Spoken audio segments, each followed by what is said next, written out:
I discovered a new podcast and I like it, but it is a little bit perplexing to me. So let me share this. This is going to go on the Christian tip, of course, but it's also into the science, and it's about a near-death experience from this Vincent Tolman.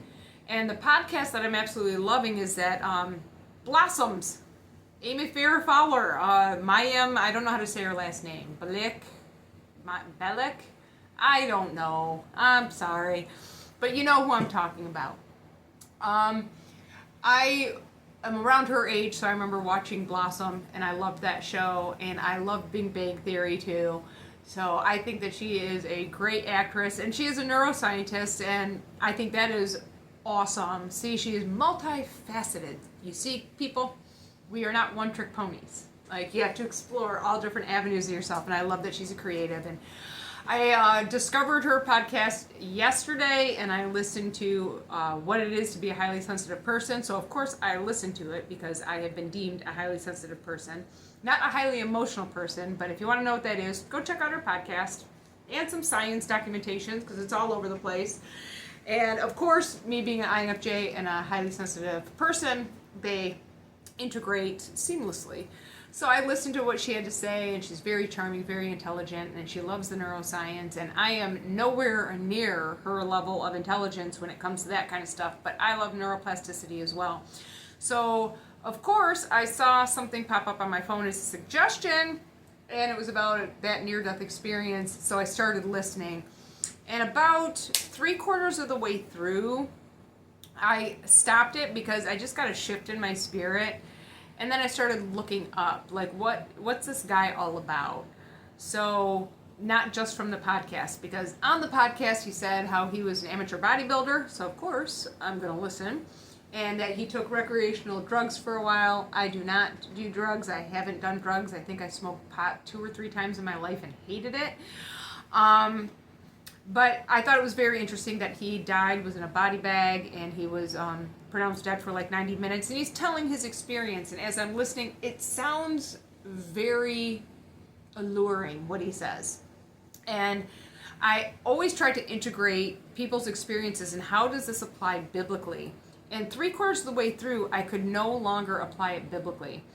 When he's talking about the experiences that he had in heaven, but then talking about his spirit guide, not an angel, but a spirit guide, and saying how all paths lead to God, and I do believe we are all one of God's creation. We are all one.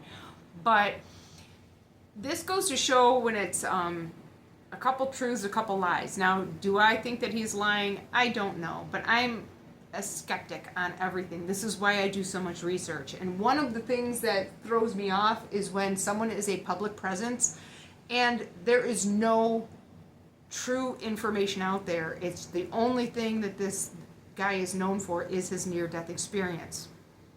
And that he's a Latter-day Saint. That's the church he belongs to and proclaims to be Christian. But he was integrating a ton of New Age things. Now, you might want to give me some blowback because you say, hey, Andrea, you do biofield tuning. You believe that in energy and electricity, and you do know that crystals are God's creation. And yeah, everything points back to God. Everything is here for our use. And though I do like the testimony that he gives pertaining to how every blade of grass has a vibration and a sound to it, and a smell and a taste to it, and how communication is telepathy, it is in the spirit, it is in the mind if we were still in flesh suits, and it wasn't audible, it was an inner knowing. I love all that. I even really like when he says that the earth is a school. I do believe it is somewhat of a school, and I do believe the Bible does say that God knew us before we were knitted together in our mother's womb. Therefore, God knew us when. What were we like? Were we part of God's imagination? Is that what it means? Like, it could be interpreted several ways. So that's something that I pondered on before. But he very quickly goes into reincarnation without calling it reincarnation, which flies in the face of what the Bible has to say. But the Bible really doesn't address it either. So if you ever wonder the things that I think about, these are the things that I think about. Do I take his testimony lock, stock, and barrel? No. I think that he's saying some truths, but I also do know that we do have neurology, and when you are, I don't believe in brain death at all, because if your body's still functioning on any capacity, then your brain's not dead. It controls so much. So when people are in comas and things like that, do people have near-death experiences? Absolutely, I do think they do, but I don't know what God gives people permission, what the mission, what the purpose of it is. There's one guy, I forget his name, I want to say it's something Weiss, but years ago when I first became a Christian, I got that, I think it was 27 minutes in hell, and I took that seriously because he had a mission. He was told to tell people about this. And you could tell in the very beginning, I remember watching him on, I think it was the 700 Club, way back in the day.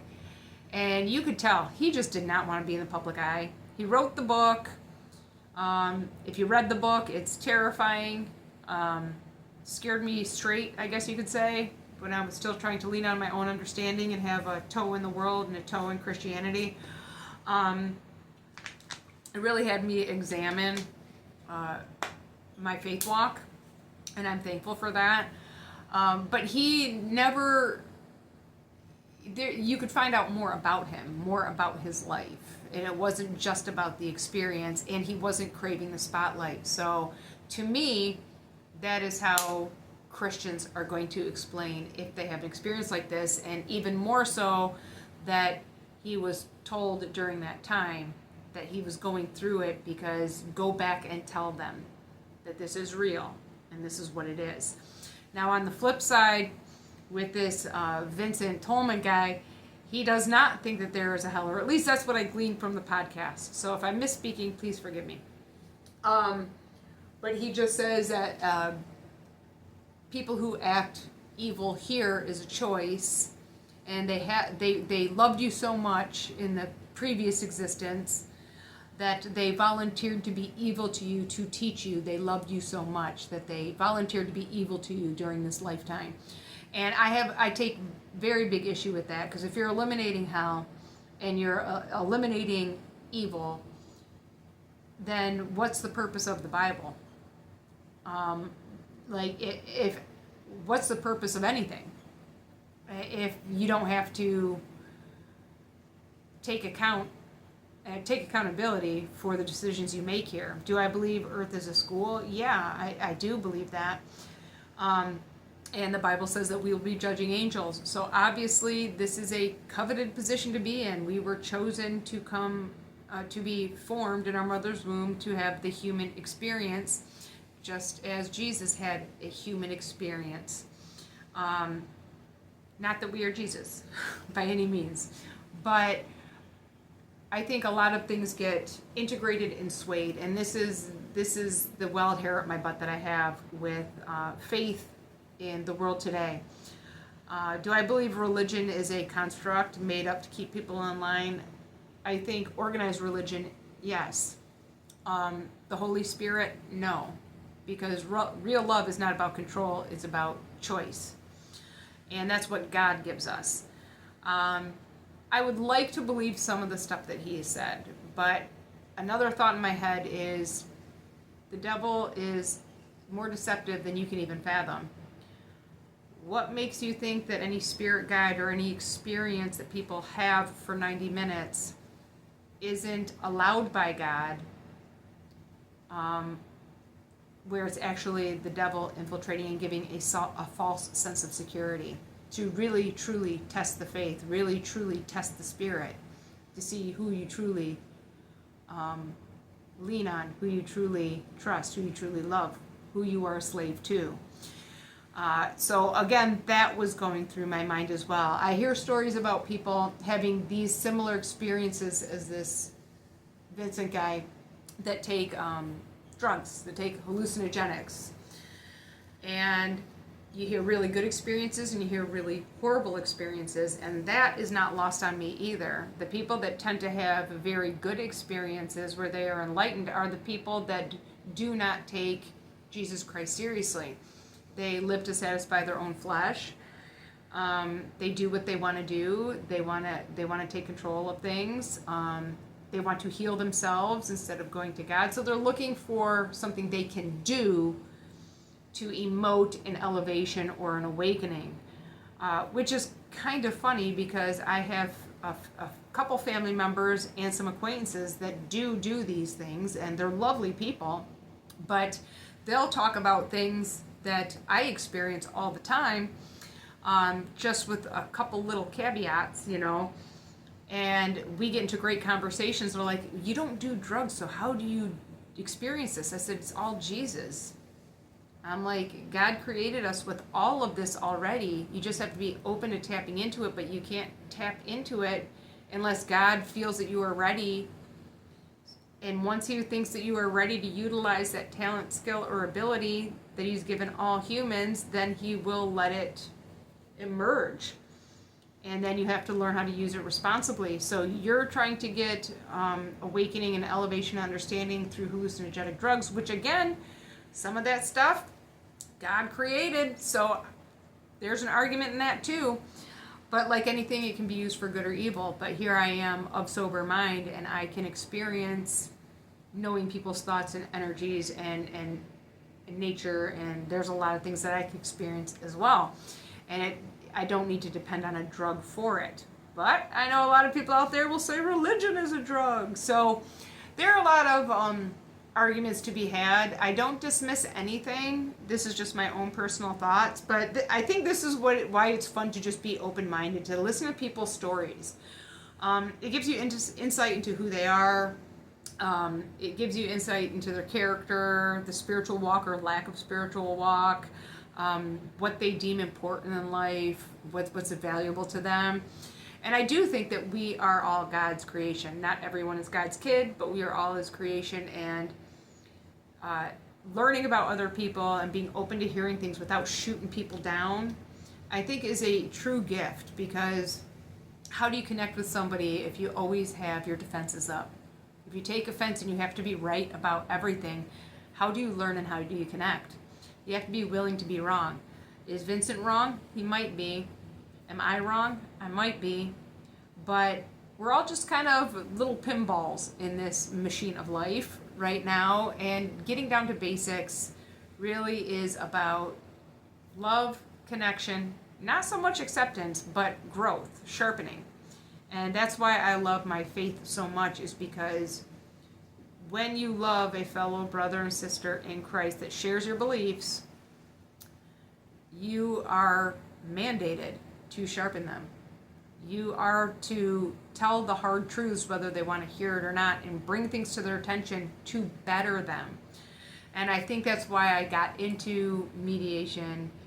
I know that's why I got into mediation, and I know that's why I got into health and fitness training, massage therapy. It's about healing, and it's about connecting, not necessarily agreeing on everything, but being okay in disagreement and still wanting to see people elevate. And I think a lot of people in the world have really edged away from that. Now, during mediation, this would be a little subsection of this video. The mediation that I had today, all the mediators hang out in a room. It's through Zoom, and then we get called into cases. And one of the guys, very cool guy, and he was at one of the meetings. He's kind of a higher up, but he's in the middle, like a mediator almost. But he actually serves in a position in the local government. And he was up late trying to decipher all the things about AI. And we got into a very good conversation about the data centers and everything else.